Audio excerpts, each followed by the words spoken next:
Hello, everybody, and good morning to everyone that's here today with Premier Ford. It's great to be here for this very exciting announcement on the Ontario Line site. This is a very ambitious project that wouldn't be possible without the support of our municipal partners at the City of Toronto. So I'm going to keep it short right off the bat and hand it over to the Mayor to get us started today. Thank you. Mayor Chow.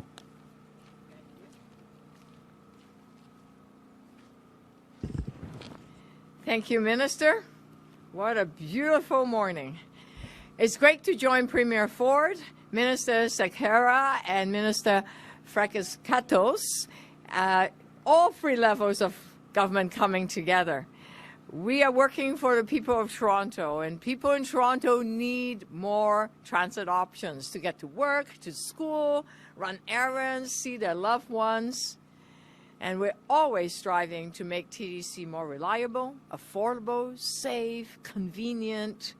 And that's why I have announced increased service level, so you don't have to wait so long for the bus to come, for the subway to come. We've hired many more staff in stations to make sure it's safe. And we have frozen fares. No TTC fare increase, so we can keep it affordable. Through our strong partnership with the provincial and the federal government, we can do even more to help commuters. The Ontario Line will transform our city. It stretches across Toronto, connecting different neighborhoods like Thorncliffe Park, Flemington Park, the Distillery District, the one over down in Osgoode Hall, all of connected through and have better access to downtown and through everywhere. 15 stations running from Exhibition Place to Don Mills and Eglinton, more than 40 connections to other subways, bus, streetcars, and regional train services. It will take tens of thousands of cars off the road every day while getting people where they need to go fast. In fact, it would impact on 230,000 people. Imagine that when Ontario Line gets open. It's no secret that congestion is a challenge in our vibrant and growing city. And the best way to tackle congestion is to invest in more transit, which is why I am so grateful for the federal and the provincial government in their contribution, which is exactly what's happening here in Ontario Line. I cannot wait to see how much easier and faster it is to get around the city when the subway stations are completed and open. And thank you, Premier, and all the ministers that are here, MP Fragiskatos, and thank you so much. And partnership with your government is yielding results for the people of Toronto. There you go, Mayor.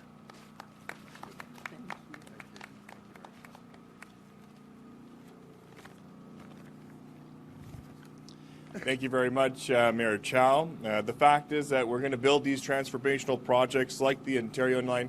We all need to work together to do so. And we need our federal partners at the table today, and that is why it's my pleasure to hand it over to MP Peter Fragiskatos, the Parliamentary Secretary, to Sean Fraser, the Minister of Housing, Infrastructure, and Communities. Thank you.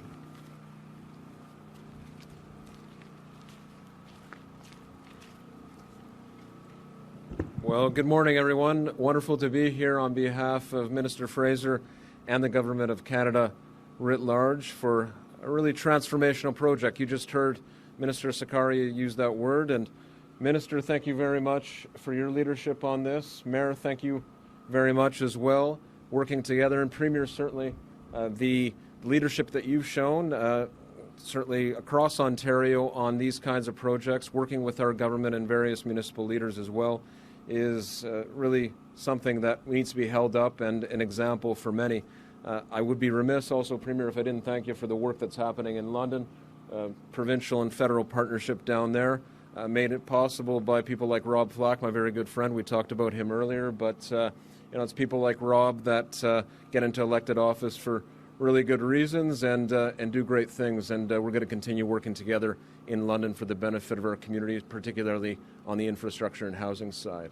But today's project is a $4 billion investment on the part of the federal government for a very good reason. We want to make sure that people have options. We want to make sure that commuters have an affordable situation. It's not always easy to get around in a car, and so and there's nothing wrong with that if you want to drive, of course, but if there's an option available through the Ontario line, could make things much, much easier, and there's environmental benefits as well, lowering carbon emissions. But what I'm especially excited about is the fact that there's going to be housing built along the line, making sure that there's more options from that perspective for everyday people.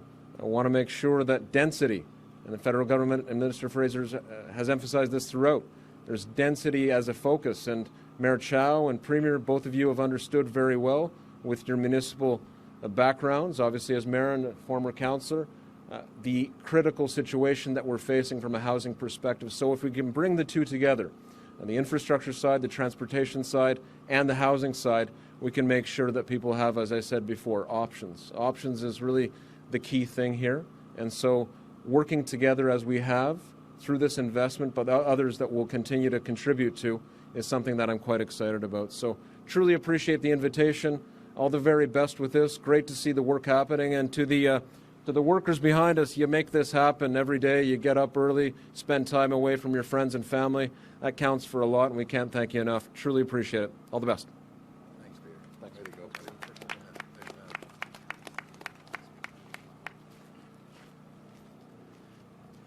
Thank you very much, Peter.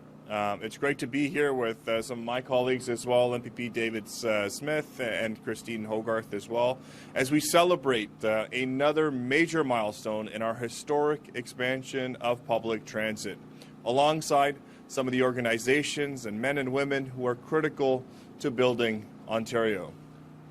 As Toronto's population continues to grow, we must invest the future of this world-class city.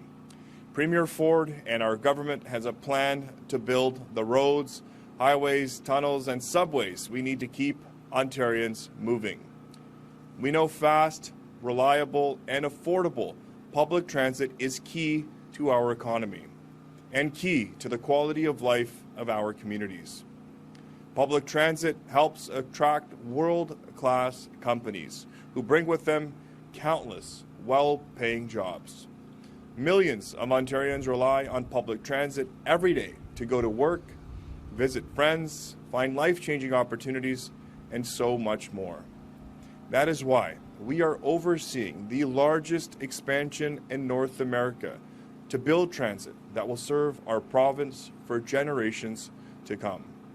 From the Eglinton West Crosstown extension, which will connect the city from Scarborough to Mississauga, the Finch West LRT cutting travel times in half in the northwest part of the city, or the Hazel-Mulcallion Line extension into downtown Brampton and Mississauga. While other parties say no to new subways, roads, tunnels, and highways, our government will never stop building. With that, I have the pleasure to turn it over to my friend, Premier Doug Ford. Thank you very much. Well, first of all, good morning, everyone, and thank you, Prav, for that very kind introduction. And I'm thrilled to be back here in beautiful East York alongside Minister Sarkaria and two great MPPs, Christine Hogarth from the great state of Etobicoke and David Smith from the great state of Scarborough. So East meets West, as you say. Before I get started, I want to acknowledge and welcome Parliamentary Secretary Peter Fragiskatos. I owe you lunch. I've been practicing the whole time, all the way here. Fragiskatos. There you go. And, of course, my good friend, Mayor Olivia Chow, as well as Nadia from the Residential and Civil Construction Alliance of Ontario, and representatives from the Ontario Public Transit Association and Toronto Region Board of Trade. Thank you all for joining us. And, of course, I want to thank the Metrolinx project team, Zachary and Michael from the Leaside Valley Builders, and all the workers for having us here today. As Premier, nothing makes me more prouder than to visit construction sites like this one, to see shovels in the ground, building critical transportation infrastructure. And friends, the progress that we're making here is so important to tackle gridlock and keep people and goods moving. Because as everyone here knows, Toronto is one of the fastest growing cities in North America. This region alone generates 50% of Ontario's GDP. The cranes in the sky tell the story, and I hear it from our visitors every time they come here. According to the latest crane index, Toronto has approximately 221 construction cranes for commercial, residential, and mixed-use projects. That's more than all U.S. major cities combined. That's why we need to build more transit to keep people moving. Unlike previous governments that only talked about building, we're getting it done. We've embarked on the largest transit expansion in North America and in Canadian history, with nearly $70 billion in new money. We're expanding GO train service across the GTA, and here in Toronto, we're making tremendous progress on the Scarborough Subway extension, the Yonge North Subway extension into York Region, the Eglinton Crosstown West extension, and the Ontario line. And today, I'm thrilled to announce that work has begun just steps away from here to build the Don Valley Crossing Bridge and the West Don Crossing Bridge. These bridges will carry Ontario line trains across the Don Valley toward the downtown core, cutting transit times in half for families and workers across the line. This final contract means that construction is now underway along the entire Ontario line. This is a huge milestone for this new subway line, a huge milestone for the hundreds of thousands of riders who will use it each and every day. Friends, we're doing whatever we can to get people to where they need to be faster. We're investing more than $28 billion on new roads and highways. We're widening sections of the 401. We're building Highway 413 and the Bradford Bypass, expanding Highway 3 in southwestern Ontario, and building 1117, not to mention Highway 400, the QEW. Everywhere you go, you're seeing construction, and that's a good thing. And just last week, we announced that we're looking into the construction of a new driver and transit tunnel expressway under Highway 401. But it doesn't stop there. In 2022, we permanently increased the speed limit from 100 kilometers to 110 kilometers on 6 sections of provincial highways across Ontario. Earlier this year, we raised the speed limit on 10 additional sections of 400 series highways. And today, I've directed the minister to raise the speed limit to 110 kilometers on all 400 series highways where it is safe to do so. I'm going to repeat that, where it is safe to do so. We're leaving no stone unturned to help fight gridlock on our roads, reduce travel times, and allow people to spend less time commuting and more time at home with their families. And that includes the Ontario line, which is going to be a game changer for Toronto and the entire region. Again, thank you all for joining us today, and may God bless the people of Ontario. Thank you. We will now open the floor for questions from the media. Please come to the mic and state your name and outlet. Just a reminder, the format today is 1 question and 1 follow-up. First question. Hi, Premier. Alison Jones of the Canadian Press. Hi, Alison. The Ministry of Education expects teacher shortages to get worse starting in 2027. Knowing that, what is your government doing to prepare? Well, in total, since we've been in office, we've hired 7,500 educators and EAs, teachers' assistants, I should say. And what we've seen, the population of students have stayed steady as we've increased more teachers, and that's fine. We'll reduce the classroom size, but as long as we see an increase in population and students, then we'll go hand in hand and increase more educators. The educators in this province, teachers, they do an incredible job. I appreciate everything they do. I always say when I see them, I couldn't do their job. It can be challenging at times, and we just appreciate everything they do for the future of this province. And on another topic, I'm hoping both you and the Mayor could answer this one. I believe we're coming up on 1 year since you signed your new deal pretty soon. Are you able to give us any updates on where you're at in terms of negotiations on the Ontario Place parking lot, perhaps moving it to Exhibition Place, and any talks about future uses for the old Science Centre home? Yeah, so, first of all, the mayor and I have an incredible relationship. If she needs something, she'll call me. If I need something, I call her. We get back to each other promptly, and we just work in tandem together. And I'm very grateful for our relationship. And as for Ontario Place and the parking and that, and Ontario Science Centre, we're going to work together. We're coming up with different ideas to make sure that we work collaboratively together, and it works for Ontario Place and works for the city and everyone around. So I look forward to continuing working with the mayor. She's doing a great job.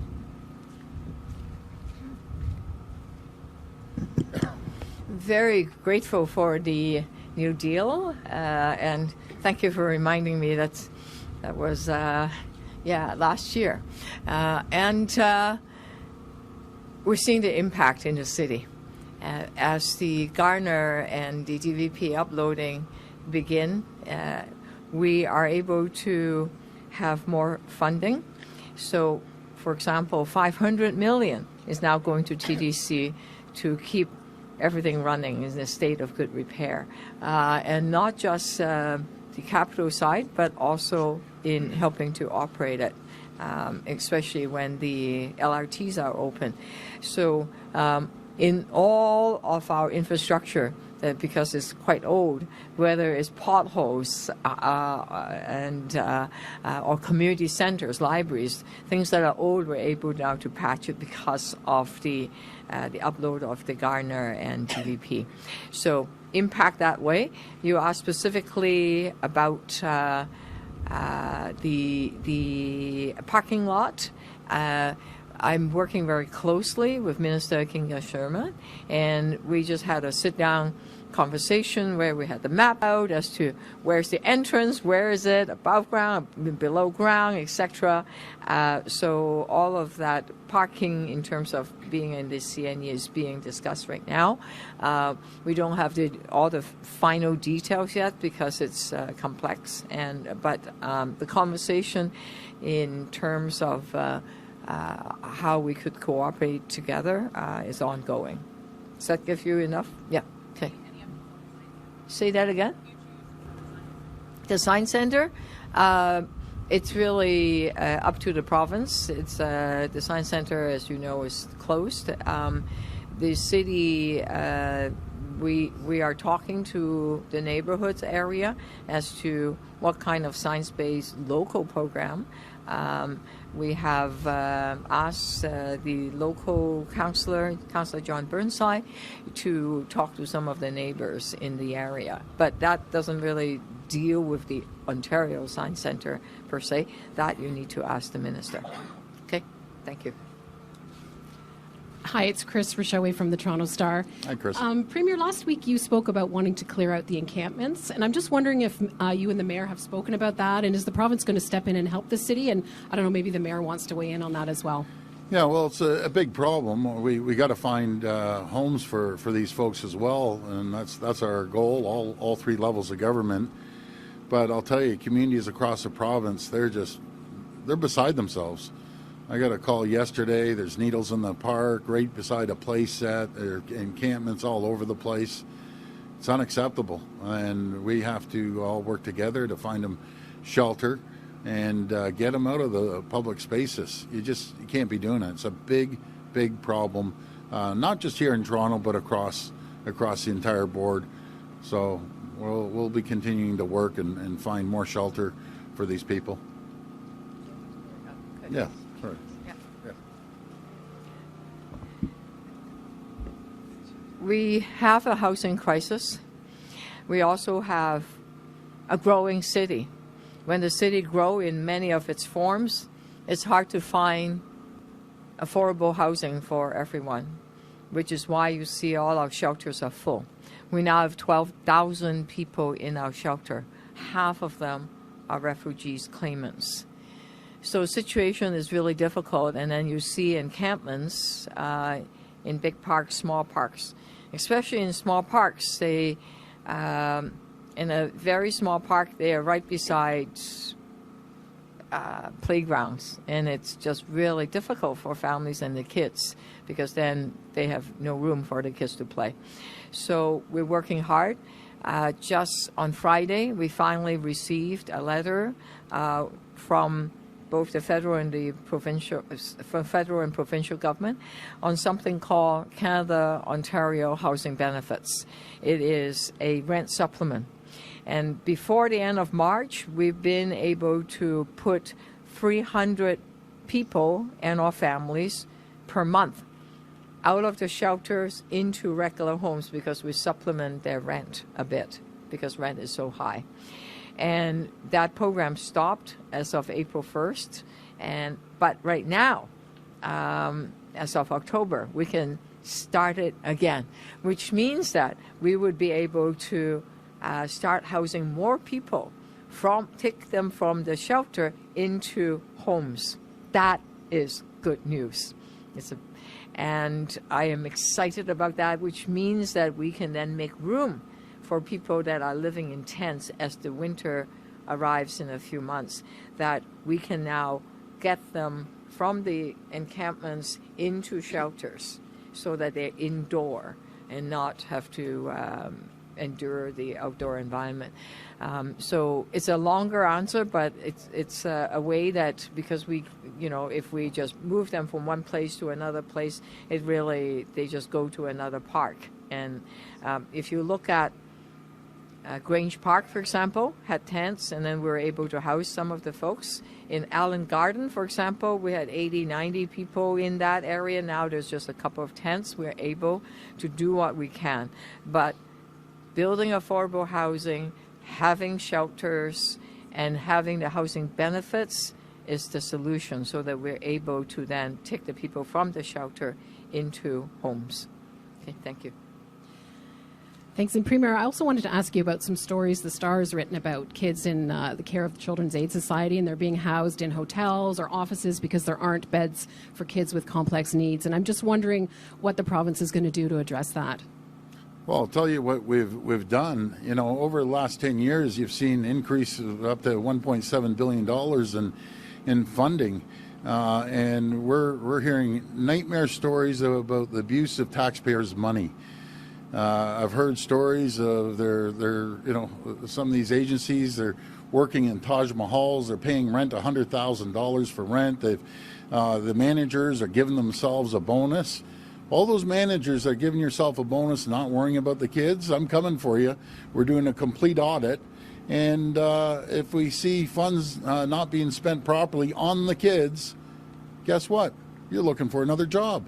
Simple as that. I've heard numerous stories about abuse.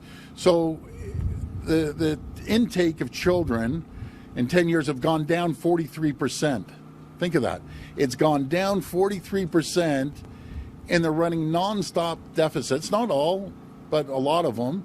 And we've increased it by $128 million. And it's just unacceptable. But we're going to do a complete audit from top to bottom, and we're going to find out all the waste. Where there's smoke, there's fire, and there's definitely an abuse of taxpayers' money throughout the whole system there. But we'll get down to the bottom of it. I've asked my minister to start audits immediately across the board, and that's what we're going to do. Hey, everybody, and hey, Premier. It's Charlie Pinkerton of the Trillium. Hi, Charlie. How you doing? I hope you had a good time at the plowing match. Yeah, I didn't see you. I was trying to throw you in front of the plow when I was plowing, but never happened. Oh, it must be my haircut. Well, last year it was Colin, so you got a sacrifice too. Yeah, all is fair, Premier, various records of meetings that you've had scheduled, that your top staff have had scheduled, have been with officials from the OLG, as well as representatives from the company that runs the casinos in Niagara Falls. It's my understanding that your government is trying to change the deal of how these are run, so I'm just hoping you explain what it's trying to do with the Niagara Falls casinos. So Mohegans from the U.S., good operators and everything, but they've had a monopoly down there, and there's a tremendous opportunity with 11 million tourists coming down to Niagara. I've been working with the region along with Mayor Diodati, and just coming up with a different way. It's not all about gambling. It's about a destination. It's about bringing families there. It's an incredible tourist attraction, but we have to clean it up and make it more modern. As I've mentioned to the mayor, the first kilometer, it's all beautiful, but when you get further in, it's not very appealing. So we want to work with them, work with the Mohegans, and come up with an agreement that's going to be fair to everyone, the region, the province, and their organization as well. And so how many casinos do you want to see in Niagara Falls? And is this just about allowing more competition? And, why is this something your government's trying to do right now? Well, it's really something that the mayor has been promoting down there for a number of years, and the operators down there as well. I think it's time to modernize. It's beautiful when you go down there. I've been down there endless times. But we just want to modernize it and clean it up and give more opportunities, more economic development, increase tourism. There's a whole market south of the border that would love to have them come up and spend a weekend, spend a week. So we're in the midst of talking to the Mohegans and talking to the mayor in the region to see exactly what they want. I think it'll turn out really well, but it's not going to happen overnight. Morning, Premier. Richard Southern, 680 News Radio. Hi, Richard. Hello. In the wake of your 401 tunnel proposal, some have made mention of the lightly traveled 407 and whether or not it might be better or cheaper for the province to leverage that. My question is, are you at all considering buying back the 407 or paying for trucks to travel on it? Yeah, that's a really good question, Richard. Everything's on the table right now. The Trucking Association, they understand. They said even if we did that, 407 is going to be at full capacity in another 20 some odd years. So anything and everything is on the table. We'll do the feasibility study. We'll look at the 407 and see exactly which way are we going. We own about 22 kilometers on the far end of the 407. And there's other opportunities along the 407. But I talked to another person. I heard the story that there's a couple that travels out to see their elderly parents and back and forth, and they get a $1,200 bill from the 407. It's costing the taxpayers getting charged about $1.4 billion. So all options are on the table. Maybe both options. Let's see. But we know one thing: it's costing our economy $11 billion a year. It's costing people over 100 hours of sitting in traffic on the 401. You compare us to any other large city in North America, we basically have one route going east and west, and that's the city is growing so quick, the region's going so quick. It's pretty well at capacity now. But 407 will be at capacity in the next 20 years or so. So we got to think down the road, Richard, 20, 30, 40 years, and build something that will last for 50 to 100 years. I want to ask you as well, sir, about what you just announced today, increasing speed limits on 400 series highways. Yeah. I'm sure there's many drivers listening to our station right now wondering about details. Can you specify which highways, which stretches you're looking at? And why you're doing this? Well, I'll answer, then I'll pass it over to my minister. You look at the 400 series highways, we've increased it in quite a few parts of the province. We want to finish it off at about 110 kilometers. Everyone is going about a $1.10, a $1.20 when you're driving down the street, and God forbid you're going the speed limit, be it 100. People are leaning on their horns, trying to get in front of you. But in saying that, I want to emphasize one thing. When I've directed the minister to look at the 400 series highways, I emphasized to him that where it is safe to do. And the experts, our Minister of Transportation, OPP, they understand where you can go 110 and where you can go 100 kilometers. So safety comes first over anything, and then we'll work on the rest. But wouldn't it be great if we could even get over 50 kilometers an hour on the 401 in rush hour through the city? Like that would be that'd be incredible if we could get over that. So anyways, over to you, Minister. Yeah, thank you very much, Premier. We've rolled out expanded speed limits as late as July of this year as well across the province. So we rolled out an initial pilot in 2019. Everything has come back very positive. We're working with our team of engineers to see, on behalf of the Premier's direction, to continue expanding that. And it's about making sure that those people are on the road that are respecting the laws, that they can get to where they need to go in a faster, easier way. But at the same time, this government has introduced some of the harshest penalties for anybody involved in careless driving, whether it be stunt driving, and also on impaired driving. So we're taking away licenses for life. We're suspending people longer, and it's about making sure we have a balanced approach across the system. But we're going to be making sure that we move forward on the 401 and 400 series highway speed limits as we have in the past, and continue to expand the speed to 110 kilometers across as many stretches as possible. Thank you. Good morning. This is a question for the Premier and for Mayor as well. It's Chris Glover with CBC News. Hi, Chris. Police forces in Toronto and York today are announcing that they're going to have an increased police presence and patrols in communities related to October 7th. And I'd like to get both of your thoughts on the fact that that's needed. Yeah, I think it's needed, and we always support our police in all regions across Ontario. October 7th was an absolute tragedy. I think everyone in the world wants peace. I want to see, the hostages returned, and everyone wants peace. But I believe that Israel has a right to protect themselves, to protect their people, like any region in the world. And we live in a jurisdiction that I've said 110 nationalities, 200 languages being spoken. Everyone, like 99% of the people, all get along, work together, live in the same communities. It's very disturbing to myself, and I'm sure the mayor and any other elected officials, when we see, there's a few disagreements to say the least. But we want everything to settle down and be worked out here in Ontario. But again, I thought it was an absolute tragedy, October 7th, and the hostages need to be returned. And terrorist organizations like Hezbollah, I have no time for them.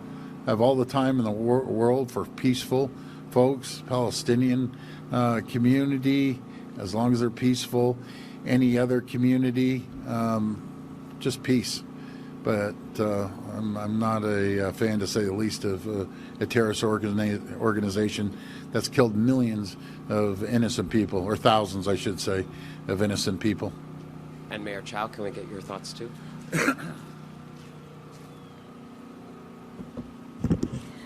Yes, the police will be visible in communities to keep people safe on this painful and grim anniversary of the attack in Israel and the start of the war. Emotions are high, and some wants to mourn, others feel helpless as they see bloodshed continuing.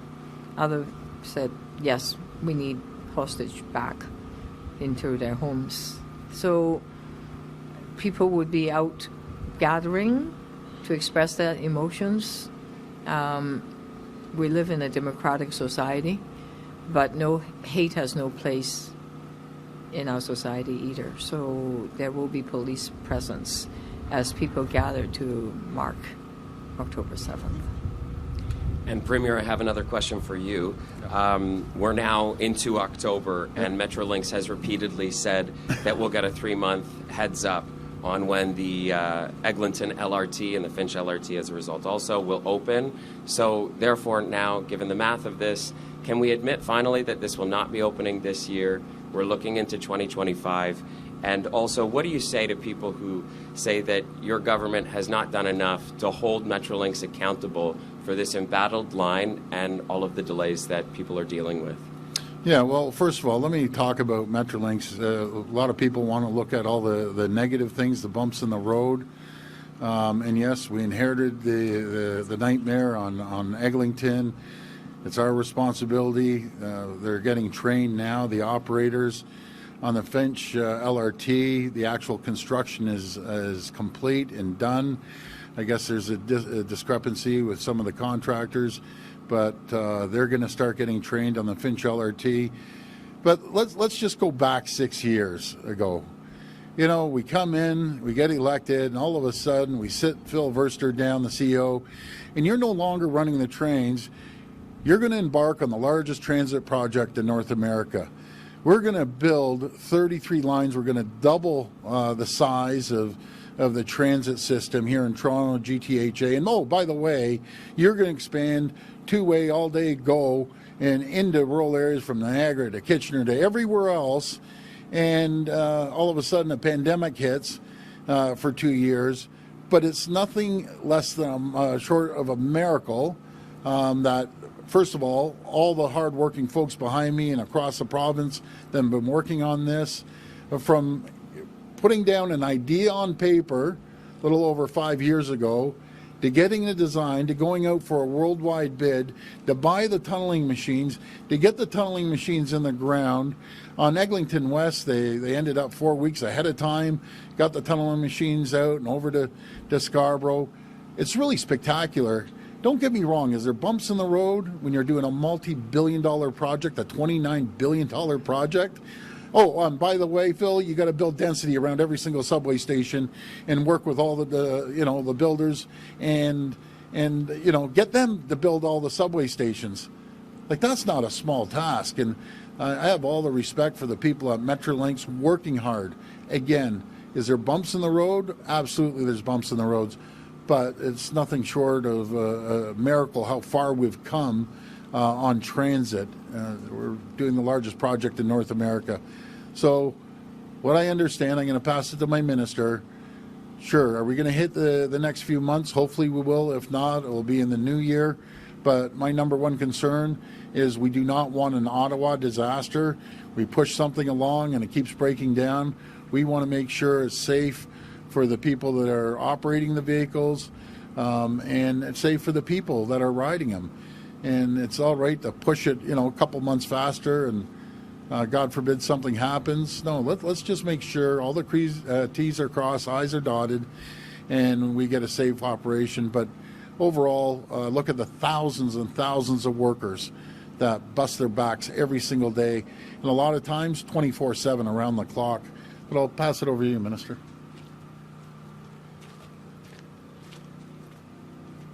Thank you very much. And to the Premier's point, that we're making a lot of progress on the crosstown. As we've always said, commissioning and testing is a very key part of that. All construction is complete substantially. And this is the most important part about making sure that it's safe and reliable for people to be on it. And so our team is working day and night and working through that progress. We're updating that progress publicly on our trackers and charts as well, and we'll continue to have more to say as that process moves forward. Thank you. Hey, good morning, Premier. Colin DeMello with Global News. So going back to Metrolinx and Phil Verster, I want to know from you, what is your measure of his success? Starting things is great, but finishing things is obviously even better. What is your measure of success with Phil Verster that you personally hold him accountable with? Well, we hold him accountable in Metrolinx all the time, but I'm a fan of Phil.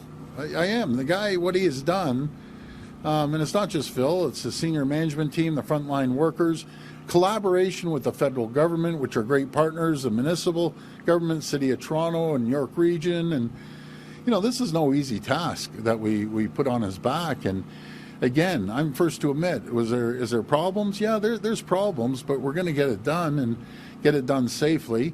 And it takes a few extra months, extra year. That Eglinton, I'm first to admit, the whole thing from the time the Liberals started, and even when we inherited, they had, what was it, 220 non-conformances, the people that built it. And when they told me 220 non-conformances, they got to straighten it out. I'm not going to put a train on the rails if it's unsafe. The good news is Finch LRT is totally built, completed. All the stations are done. We're in training. And on top of the Eglinton, we're finally ironing out the the wrinkles. Eglinton West is going well. Scarborough's moving forward. The Young North Extension is going well. And this is incredible, the Ontario line. Too bad the cameras can't see, but they're going to put a bridge up there, which is spectacular, all the way across.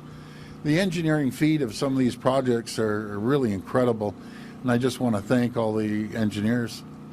Thank you. So now we're also seeing that the Finch West LRT is, entering into the same phase of the Eglinton Crosstown, where there is a huge contract dispute between the builders, Metrolinx, and the TTC. Yeah. There are some calls for your government to intervene, either tearing up the contracts and starting fresh with a new company, or in some way breaking up that logjam. What is your government doing to ensure that Finch West LRT specifically doesn't follow the same route as Eglinton? Really good question, Colin. I'll tell you, Eglinton compared to Finch are like night and day.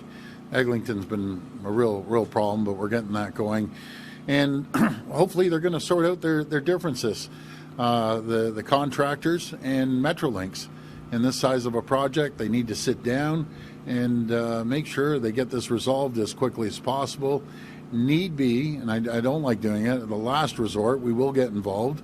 I want to make sure that the companies that did the work and employees, they get paid. But I also have to respect the taxpayers' money to make sure that it was done properly, too. So I just encouraging both sides to sit down and work their differences out. We got to get moving on this, and I'm onto it on a daily basis. This poor guy, Prab, he gets calls at midnight from me, 11 o'clock. I'm driving down the highway and I see construction, and if those things aren't digging and moving, he's getting the phone call. I think he tries to run and dodge me a couple times, but I hunt him down. The poor guy. Hi, Premier. Jeff Gray, Globe and Mail. How are you? Yeah, I'm doing great, Jeff. How are you doing? Good. I may not look it, but I'm old enough to remember when you cared about the province's debt. Yes. Yes. So I talked to the people who build tunnels, like the one you've proposed, based on the prices paid in Seattle and recent amazing projects in Australia. And you're looking at $1 billion for a 16-meter wide tunnel. You might need 2 of them. You're talking about 55, 60 kilometers. I was told there'd be no math, but that's $120 billion. How do you add that to the province's debt load, already 400 and change, that you were so concerned about not too long ago? Well, I'm always concerned about the debt, and we're prudent fiscal managers. The rating agencies actually increased our rating rather than decrease it, because before the tunnel goes up. Okay, I know. Just hear me out for a second. And what they look at, rating agencies, if we're squandering money or we're putting it in, borrowing money.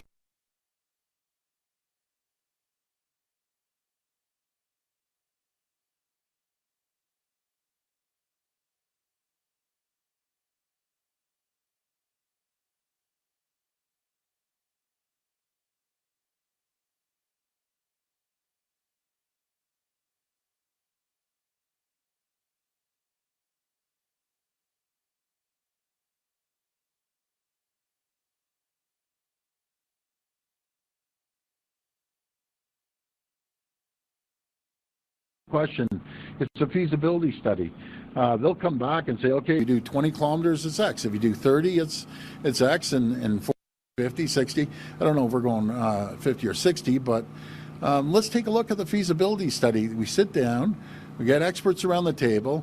I've talked to some of the largest unions in the country, tunneling experts, be it LIUNA, and I asked them well before, would it be more feasible to go over top of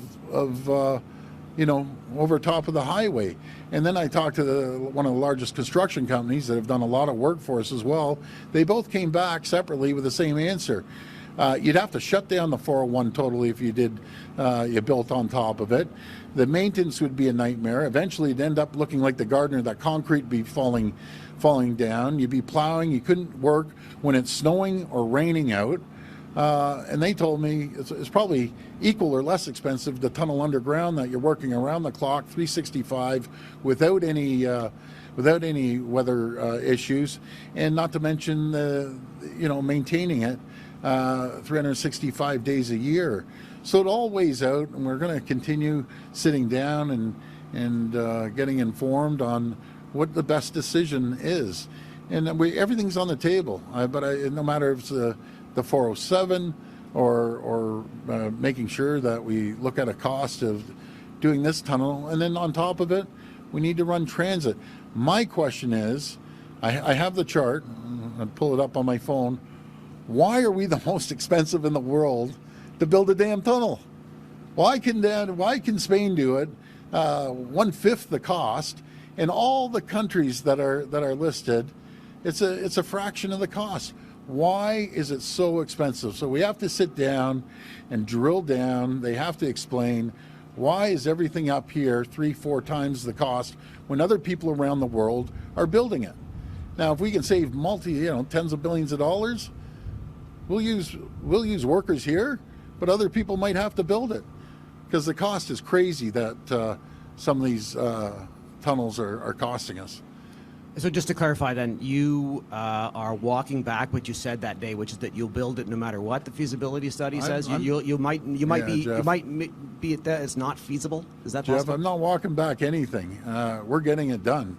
Sooner than later, we're getting it done. And then people will be able to get home sooner, or maybe have a little fun, sit in the sun, whatever they want to do. But it's all about getting people moving from point A to point B and getting goods to market as soon as possible.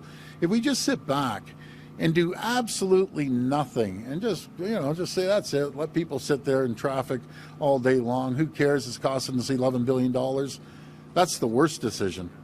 Even if we do a little bit at a time and keep the machines on the ground, that's what we should be doing. Never ever stop building, never ever stop drilling.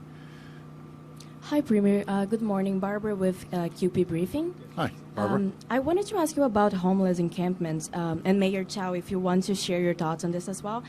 The Ontario big city mayors are considering a motion asking both the federal and the provincial governments to give municipalities the power to deal with these encampments as they find appropriate.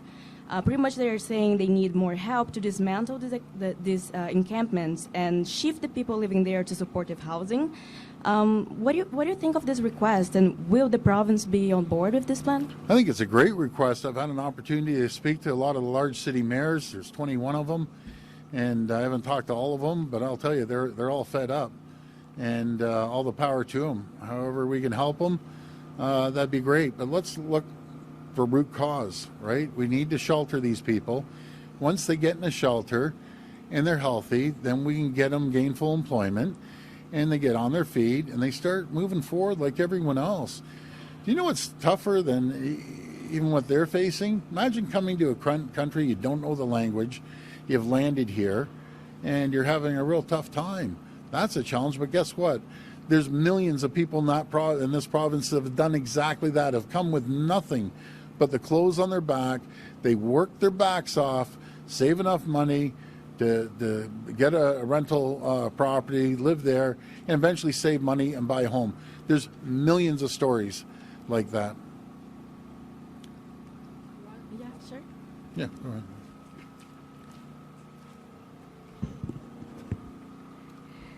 I support the big city mayor's caucus in their request. I am on their WhatsApp group, OBCM 2024, and I'm very familiar with the challenges everyone is facing, whether it's London, Ottawa, Toronto, Mississauga. Just the encampments is a cause of, because we have a housing crisis, as I answered the other question earlier.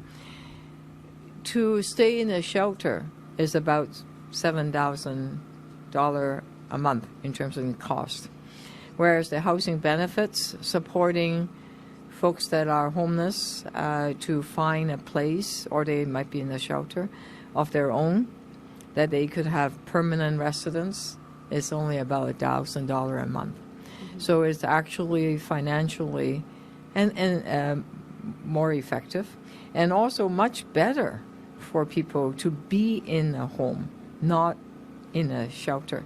People don't want to be camping. They don't want to be outside. They don't want to be soaking wet or cold or very hot. They don't, that's not, or not safe, because they don't have a place for their possessions, right? They don't have place. And some of the neighborhoods are being impacted tremendously because of the encampment. So it's best interest for us to deal with this crisis. Yes, we need support from both the federal and the provincial government. And the Canada-Ontario Housing Benefit Program, unfortunately, needs to be renewed every year, and that renewal process takes a long time. In the meantime, while the renewal is going on, 6 months, we can't house people that way through a rent supplement, which is a lot cheaper, $1,000 a month rather than $6,000 or $7,000 a month. So the Big City Mayor Caucus is asking both the provincial and the federal government to work with us. We are the ones that deal with it, and we need support. We need help. And what's encouraging is that it's happening. And as I just said, as of October 1st, as of last Friday, City of Toronto received a letter from the federal and the provincial government saying that the housing benefits for this year, 2024, will continue.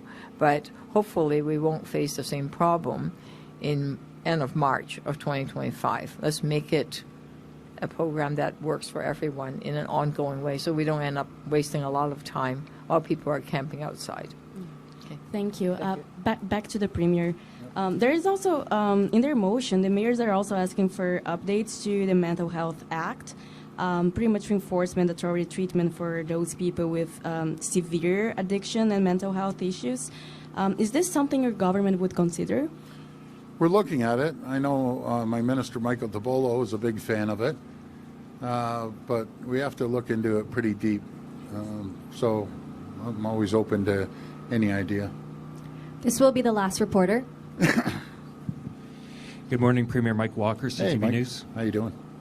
Just coming back to the feasibility study for the tunnel under the 401. Yeah. If that study comes back and indicates it's going to cost more to build the tunnel than buy back the 407, would you consider buying back the 407? Well, let's look at the feasibility study first. Let's see what they have to say. Let's look at the 407 as well. All options are on the table. Let's look at both options as well, because we know that the 407 is going to be totally jammed in the next 20 years. But let's look at all options. What bothers me, just imagine, many years ago, if we didn't sell the 407 off for, what was it, $2 or $3 billion? Now it's, what is it, worth $30 billion or somewhere around there? Anyways, let's look at all options. We're doing everything, folks. Let's take a look at what we're doing. We're building the largest transit project in North America. We're spending 3-to-1 on transit versus roads and highways. We're expanding highways and roads and bridges. We're trying to handle the capacity that we see on the 401, 400 QEW series highways. So, man, we're moving, and all three levels of government that I love are collaborating. Look we have three governments all working together, all different political stripes. The blue stripe's the best, folks, just to let you know. But anyways, in saying that, we're all working together, and that was a joke, by the way. We're all working together very, very well, and we'll just keep moving forward. We have one of the most ambitious infrastructure projects in the world, in the entire world. So kudos to all the hardworking folks that are doing it, and I just appreciate everything. So thank you. And just following up on today's announcement with this milestone, you have a target completion date of 2031, if I understand correctly. Given what we're seeing with the LRT projects along Eglinton and Finch and the challenges there and the scope of this project, how confident are you that this deadline for this project will be met? Is there anything else in light of what has happened with those projects that your government's doing to hold these consortiums accountable? Yeah, well, another good question. Again, I think we're moving forward. There may always be hiccups, but it's how we resolve the hiccups and the problems working collaboratively together. That's what we have to do. Really good things are going to happen when everything is complete. As the mayor mentioned, there's over 230,000 people are going to have butts on the seats of subways opposed to in the car, creating more emissions. So on all fronts, no matter if it's environmental or economic or getting people home sooner, it's all good. But I just want to thank everyone involved. And there's thousands and thousands of people that are working on all the projects on infrastructure. We're very grateful. If you're a young person, you need a job, get into skilled trades. It's a great career, and we need you. So I just want to thank everyone. I want to thank my great colleagues, federal colleagues and the municipal colleagues. I'm very grateful for the collaboration, and we're going to get it done as sure as we're talking to you. And we are getting it done. So thank you. Thank you, everyone. Thank you. This concludes today's press conference. Thank you. Appreciate it. Thank you.